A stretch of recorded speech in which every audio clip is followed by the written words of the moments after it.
سلامونه وخت مو په خیر د اجمل شاه فیسبوک باندې او یوټیوب چینل ته ښه راغلاست. د افغان لوبډلې په نړیوال جام کې د رسمي او غیر رسمي لوبو وختونه نور جزئیات په همدې ویډیو کې وګورئ. یوټیوب چینل لایک او سبسکرایب کړئ.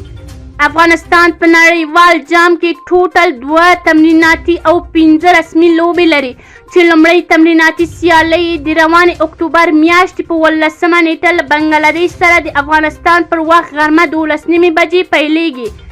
دوهمه تمریناتي سیالۍ یې بیا د اکتوبر په 19مه له پاکستان سره د افغانستان په وخت سهار 9 بجې ترسره کیږي.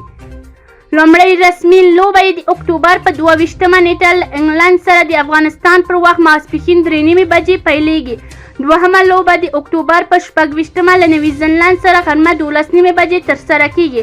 دریمه لوبه د اکتوبر په 28مه له کولیفای راوند څخه نړیوال جام ته ورتلونکو لوبډلو سره د افغانستان پر وخت سهار 8 بجې پیلیږي. څلورمه لوبه د نومبر په لومړۍ نیټه له کولیفای راوند څخه نړیوال جام ته ورتلونکي دوهمې لوبډلې سره سهار 8 بجې ترسره کیږي. پنځمه او وروستۍ لوبه د نومبر په 4مه له کوربه هیواد استرالیا سره د افغانستان پر وخت غرمه 12 بجې پیلیږي. لکه څنګه چې مو مخکې درته وویل، افغان لوبډله ټوټل په دغه جام کې په خپل لومړي پړاو کې 15 رسمي او 2 غیر رسمي سیالۍ لري.